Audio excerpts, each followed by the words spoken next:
जिनकी गर्मी हम शांत कर चुके हैं उनको गर्म मत होने दीजिए। अब इस बात के लिए आश्वस्त करता हूं कि कोई माय के लाल बाल बांका नहीं कर सकता है। सुरक्षा की इतनी पुख्ता व्यवस्था हमने की है। कार्रवाई की उस माफिया के खिलाफ और उसको रगड़ करके कोर्ट के सामने प्रस्तुत किया तो उसकी पैंट गीली हो गई थी। किसी भी ऐसे व्यक्ति के बहकावे में नहीं आना है जिससे हमारा राष्ट्र धर्म खतरे में आए। पूरे देश के अंदर एक आवाज है, उत्तरो दक्षिणों पूर्वो पश्चिमो, एक ही आवाज है पूरे देश के अंदर। मुझे 3 दिन पहले महाराष्ट्र जाने का अवसर प्राप्त हुआ था। उससे 1 दिन पहले मैं राजस्थान गया था।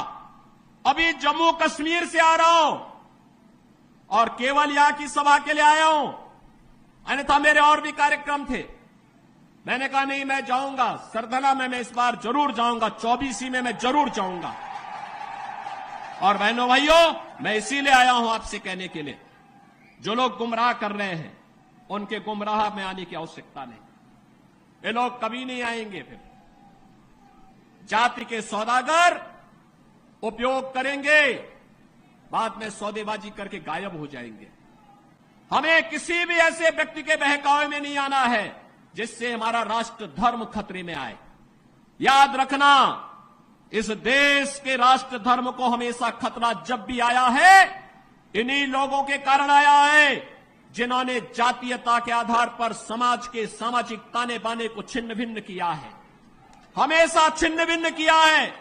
और बहनों और भाइयों, मैं आपको इस बात के लिए आश्वस्त करता हूं कि कोई माय के लाल बाल बांका नहीं कर सकता है। सुरक्षा की इतनी पुख्ता व्यवस्था हमने की है यूपी के अंदर। आज आप देखते होंगे बड़े बड़े दुर्दांत माफिया और अपराधी किस कदर उनकी दुर्गति हो रही है। आप देख रहे होंगे, जिनके नाम से ही लोग कर्फ्यू जैसा माहौल होता था, आज उनकी दुर्गति क्या है हर व्यक्ति देख रहा है। इन माफिया और अपराधियों की स्थिति क्या है, आप रोज सोशल मीडिया के प्लेटफॉर्म को उठा करके देखते होंगे। एक दुर्दांत माफिया ऐसा भी था, बहनों और भाइयों, जब आज समाजवादी पार्टी की सरकार के समय चलता था तो मुख्यमंत्री हो या मुख्य न्यायाधीश, इन सब के काफिले रुक जाते थे और माफिया का काफिला निकलता था। और जब हमने कार्रवाई की उस माफिया के खिलाफ और उसको रगड़ करके कोर्ट के सामने प्रस्तुत किया तो उसकी पैंट गीली हो गई थी। उसकी पैंट गीली हो गई थी। और तब हमने कहा था, उस समय उसको हमने कहा था, कानून को रौंदने वाले, आज कानून कितना बड़ा होता है यह एहसास हो रहा है कि नहीं हो रहा है। और निर्दोष लोगों को मारोगे तो मिट्टी भी नहीं मिल पाएगी। और बहनों और भाइयों, इसीलिए मैं आया हूं आपसे कहने के लिए, देखो, जिनकी गर्मी हम शांत कर चुके हैं उनको गर्म मत होने दीजिए। अब इस क्षेत्र को विकास की मुख्य धारा के साथ जुड़ने दो। उनकी सबकी गर्मी शांत हो गई है, वे गए काम से। और इसीलिए मैं आप सबसे अपील करने के लिए आया हूं कि पूरे देश की एक आवाज है, पूरा देश एक ही स्वर में बोल रहा है। और वह बोल रहा है कि फिर एक बार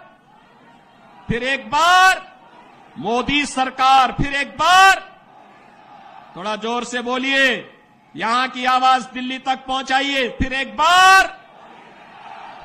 बार मोदी सरकार। यह मोदी सरकार की जो गूंज पूरे देश के अंदर है, इस पूरी गूंज को घर घर पहुंचाना है। मोदी जी का प्रतिनिधि बन करके और स्वयं मेरा प्रतिनिधि बन करके आपको जाना होगा। सहमत हैं? सहमत हैं? हमें कमल चुनाव चिन्ह देखना है, हमें कमल चुनाव चिन्ह देखना है। आप सहमत हैं? सभी लोग सहमत हैं? बहनों और भाइयों, सरधना विगत चुनाव में संजीव बालियान जितने वोट से जीते थे उसके दुगने वोट से जिताने की जिम्मेदारी सरधना को मैं दे रहा हूं। और बहनों और भाइयों, आप जिताएंगे तो मैं दोबारा फिर आऊंगा, यहां पर आऊंगा फिर दोबारा।